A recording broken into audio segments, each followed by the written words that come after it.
আসসালামু আলাইকুম। বাংলাদেশের সঙ্গে ভারতের সম্পর্ক যেখানে এখনো পর্যন্ত পুরোপুরি অনিশ্চিত, ঠিক সেই মুহূর্তে আমাদের প্রধান উপদেষ্টা অধ্যাপক ডক্টর মোহাম্মদ ইউনূসের একটি বক্তব্যের তোলপাড় সৃষ্টি হয়েছে পুরো ভারত জুড়ে। ভারতের গণমাধ্যমগুলো রীতিমতো হামলে পড়েছে বাংলাদেশের উপরে। ভারতের বিভিন্ন পর্যায়ের অর্থনীতিবিদ, কূটনীতিবিদরা তারা হুমকি দিচ্ছেন বাংলাদেশকে। আসলে কি বলতে চেয়েছেন ডক্টর মোহাম্মদ ইউনূস? কি ছিল তার মন্তব্য? আপনারা অনেকেই হয়তো জেনেছেন যে তিনি তার চীন সফরের শেষ দিনের আগের দিন যখন দেশটির প্রেসিডেন্ট শি জিনপিং এর সঙ্গে বৈঠক করলেন, সেখানে তিনি একটি বক্তব্য দিয়েছেন ভারতের সেভেন সিস্টার্স নিয়ে। সেখানে তিনি বলেছিলেন যে ভারতের পূর্বাঞ্চলে অবস্থিত সেভেন সিস্টার্স নামে পরিচিত 7টি রাজ্য সম্পূর্ণরূপে ল্যান্ডলকড, অর্থাৎ স্থল বেষ্টিত। সমুদ্রের কাছে পৌঁছানোর জন্য তাদের কোনো উপায় নেই। এই দিক থেকে সমুদ্রের একমাত্র অভিভাবক বাংলাদেশ, এবং বাণিজ্যের জন্য এটি একটি বিশাল সম্ভাবনার দ্বার উন্মোচন করতে পারে। সুতরাং এটি চীনা অর্থনীতির একটি সম্প্রসারণ হতে পারে। পণ্য তৈরি করা, উৎপাদন করা, বিপণন করা এবং তা আবার চীনে নিয়ে যাওয়া এবং বাকি বিশ্বে তা ছড়িয়ে দেওয়ার সুযোগ হতে পারে। এখানে মূল সমস্যাটি হচ্ছে যে তিনি সেভেন সিস্টার্স নিয়ে এর আগেও 2 দফায় প্রকাশ্যে মন্তব্য করেছেন, যেটিকে ভারত কোনোভাবেই এখনো পর্যন্ত গ্রহণ করতে পারেনি। 3য় দফায় এসে তাও শি জিনপিং এর সঙ্গে বৈঠকে তিনি কথা বলছেন, এর মধ্যে আবার চীনকে নিয়ে এসেছেন। তাহলে আসলে বিষয়টি কি? যে চিকেন নেকের কাছে তিস্তা প্রকল্প নিয়ে দিন দরবার হচ্ছে, যেখানে চীন অর্থায়ন করতে চায়, ভারত অর্থায়ন করতে চাইলেও সেটি আওয়ামী লীগের শেষ সময় এসে কোনো সমাধান হয়নি, এবং চীনকেও হাতে রাখতে চাইছিল বাংলাদেশ বা সাবেক প্রধানমন্ত্রী শেখ হাসিনা। সেখানে এসে সেই শি জিনপিং এর সামনে ভারতের সেভেন সিস্টার্স নিয়ে কথা বলবেন, এবং যেই বৈঠকে বাংলাদেশের তিস্তা প্রকল্প কিংবা অস্ত্র কেনা চীনের কাছ থেকে এবং আরও বিভিন্ন স্পর্শকাতর ইস্যুতে কথা হয়েছে, সেখানে ভারতের এটি খুব স্বাভাবিকভাবে নেয়ার কথা নয়। যেমন নরেন্দ্র মোদী, ভারতের প্রধানমন্ত্রীর অর্থনৈতিক বিষয়ক অন্যতম উপদেষ্টা সঞ্জীব সান্যাল সামাজিক যোগাযোগ মাধ্যম এক্স হ্যান্ডেলে তিনি লিখছেন যে ভারতের 7টি রাজ্য ল্যান্ডলকড হওয়ার তাৎপর্য আসলে কি? ডক্টর মোহাম্মদ ইউনূস কি বোঝাতে চেয়েছেন? বাংলাদেশের তথাকথিত গণতান্ত্রিক অভ্যুত্থান সর্বদাই ভারতের বিরুদ্ধে আক্রমণাত্মক ছিল। অর্থাৎ 5 আগস্ট শেখ হাসিনার পতনটাকে তারা খুব স্বাভাবিকভাবে নিতে পারেননি, এখনও নিতে পারছে না, এখনও বাংলাদেশ তাদের জন্য হুমকি। সেই অবস্থায় এসে চিকেন নেককে সামনে এনে তারা সম্ভবত 7টি রাজ্যকে অস্থির করতে চাইছে। তারা বলতে বাংলাদেশের কথাটা মিন করতে চাইছে এবং একই সঙ্গে চীনের কথা, সেটি তিনি স্পষ্ট এখানে বোঝাতে চেয়েছেন। এবং বাংলাদেশে নিযুক্ত একজন ভারতীয় হাই কমিশনার ছিলেন বিনা সিকরি, তিনি যে মন্তব্য করেছেন তাও অনেকটা এরকম। তিনি বলছেন বাংলাদেশ যদি উত্তর পূর্ব ভারতকে সংযোগের অধিকার দিতে আগ্রহী না হয়, অর্থাৎ সমুদ্রের তীরবর্তী অঞ্চল বা সমুদ্র ব্যবহার করতে দিতে রাজি না হয়, তাহলে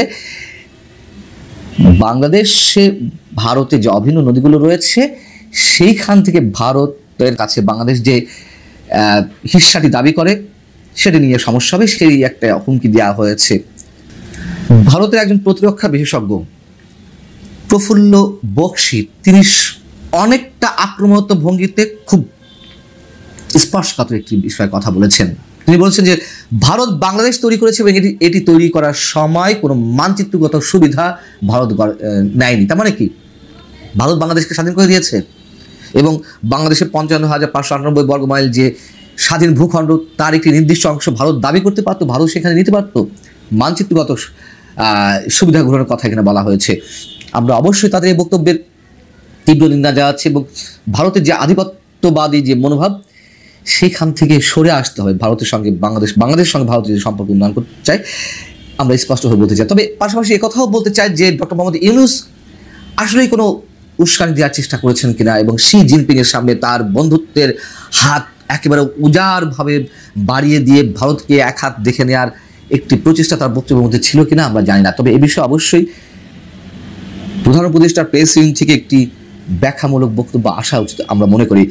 এর আগে প্রধান উপদেষ্টা হিসেবে শপথ নেওয়ার আগেই ডক্টর মোহাম্মদ ইউনূস ভারতেরই বার্তা সংস্থা এএনআইকে দেওয়া সাক্ষাৎকারে তিনি বলেছিলেন যে ভারতের সেভেন সিস্টার্সও ভালো থাকবে না যদি বাংলাদেশকে ভারত অস্থির করতে চায়। এবং আমরা দেখলাম যে সরকারের অন্যতম এক প্রভাবশালী উপদেষ্টা, ছাত্র প্রতিনিধি হিসেবে যিনি কাজ করছেন, মাহফুজ আলম, তিনি একেবারে বিপ্লব ঘটিয়ে দিলেন।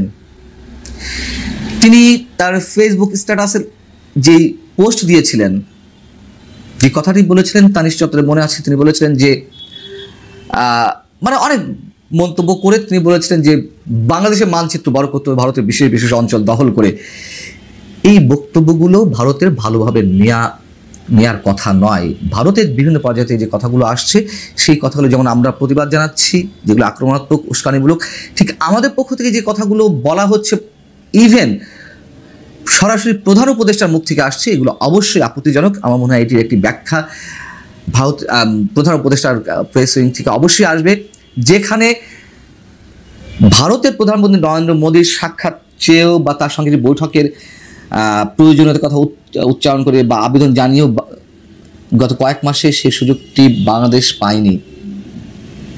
আমরা তো স্বীকার করতে সমস্যা নেই, ভারতকে চরম শত্রুতামূলক একটা অবস্থানে রেখে বাংলাদেশে ভালো থাকার সম্ভাবনা, শুধু বাংলাদেশ কেন, এরকম একটি বৃহৎ প্রতিবেশী রাষ্ট্রকে শত্রু হিসেবে তৈরি করে কোনো প্রতিবেশীরই ভালো থাকার কথা নয়। সেইখানে প্রধান উপদেষ্টার এই মন্তব্য খুব সহজভাবে নেওয়ার কথা নয়।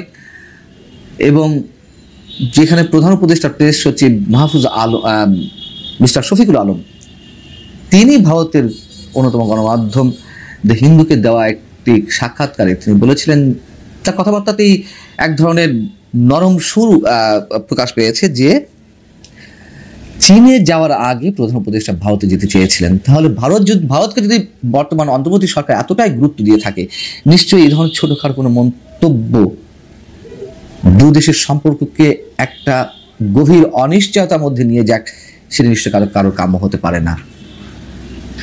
এবং একথা সত্য, ভারত সুযোগ পাওয়ার অপেক্ষা রয়েছে, ভারত ওত পেতে রয়েছে, অতএব আমাদেরকেও সাবধানে থাকতে হবে। প্রিয় দর্শক, প্রীতি শুভেচ্ছা এবং আমার সালাম নেবেন। আসসালামু আলাইকুম। এই মুহূর্তে আপনাদের সামনে কথা বলতে এসেছি রাষ্ট্রপতি নিষ্ক্রিয়, বঙ্গভবন হারিয়েছে জৌলুস, এই প্রসঙ্গটি নিয়ে কথা বলব। গতকাল ঈদ উল ফিতর ছিল। ঈদ উল ফিতরে আমরা সকালবেলা যেটি দেখলাম, মহামান্য রাষ্ট্রপতি জাতীয় ঈদগায় নামাজ পড়েননি। এটি নিঃসন্দেহে একটি ব্যতিক্রম ঘটনা। সাধারণত বঙ্গভবন থেকে মাত্র 5 মিনিটের দূরত্বে জাতীয় ঈদগাহ, সেই জাতীয় ঈদগায় দীর্ঘদিন ধরে মহামান্য রাষ্ট্রপতি, সেটি যে রাষ্ট্রপতি হন, জিল্লুর রহমান বলুন, আব্দুল হামিদ বলুন, কিংবা সর্বশেষ মোহাম্মদ শাহাবুদ্দিন, প্রত্যেকে জাতীয় ঈদগায় নামাজ পড়েছেন। শুধুমাত্র কোভিড কাল বাদে, কোভিড কালে জাতীয় ঈদগায় জামাত হয়নি, সেই সময়টি বাদে সব সময় মহামান্য রাষ্ট্রপতি নামাজ পড়েছেন, কিন্তু গতকালকে পড়েননি।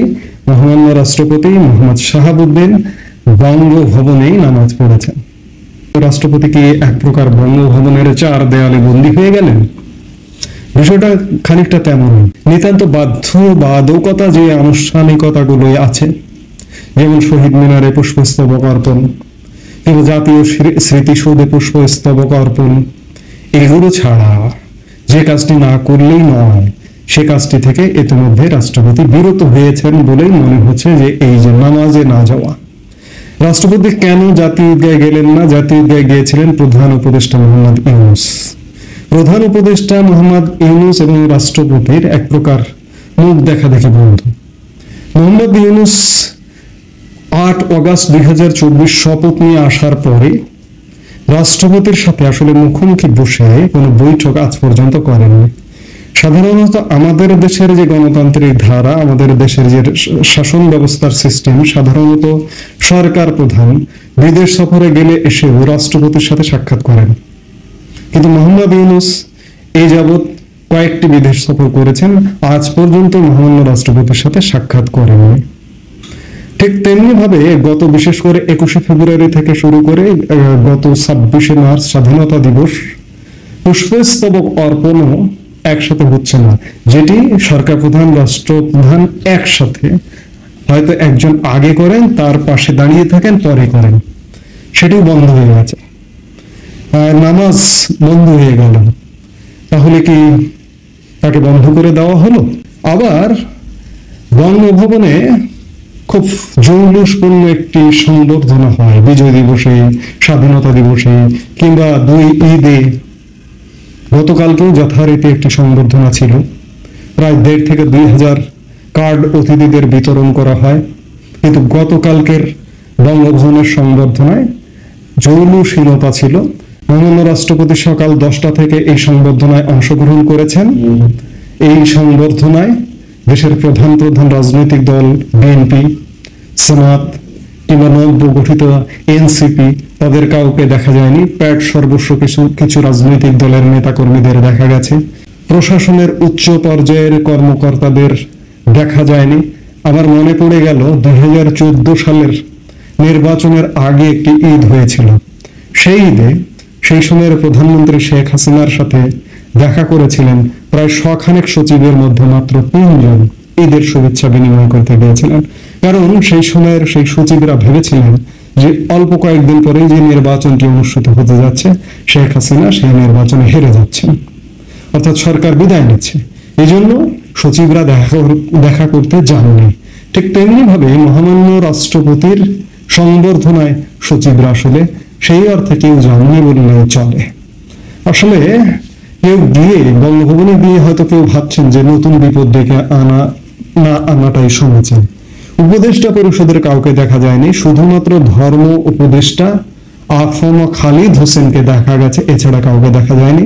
সামরিক বাহিনীর উচ্চ পর্যায়ের কর্মকর্তারা গেছেন, 3 বাহিনীর প্রধানগণ গেছেন, সেনা বাহিনী প্রধান জেনারেল ওয়াকারুজ্জামান, নৌবাহিনী প্রধান অ্যাডমিরাল মোহাম্মদ নাজমুল হাসান ও বিমান বাহিনী প্রধান air chief marshal Hasan Mahmud Khan বঙ্গভবনে গেছেন।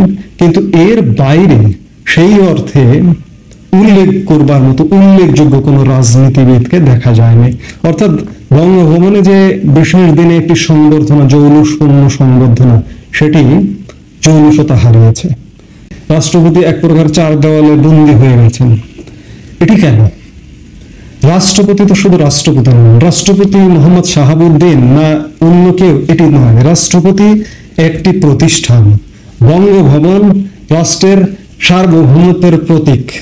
যে রাষ্ট্রটি, যে দেশটি রাষ্ট্রপতির নামে, বঙ্গভবনের নামে পরিচালিত হয়, সরকারি যত অফিস আদালতের আদেশ আছে সবকিছুতে নিচে লেখা দেখবেন যে রাষ্ট্রপতির আদেশ ক্রমে বদলি, পদায়ন, কর্মকর্তাদের যে কোনো কিছুতে লেখা থাকে যে রাষ্ট্রপতির আদেশ ক্রমে, অর্থাৎ রাষ্ট্রপতির অনুমোদন ক্রমেই, আদেশ ক্রমেই রাষ্ট্রটি পরিচালিত হয়। সেই রাষ্ট্রপতি, সেই প্রতিষ্ঠানটিকে বর্তমান সরকার ক্রমেই নিষ্ক্রিয় করে ছেড়েছে এবং জৌলুসহীন করে ছেড়েছে।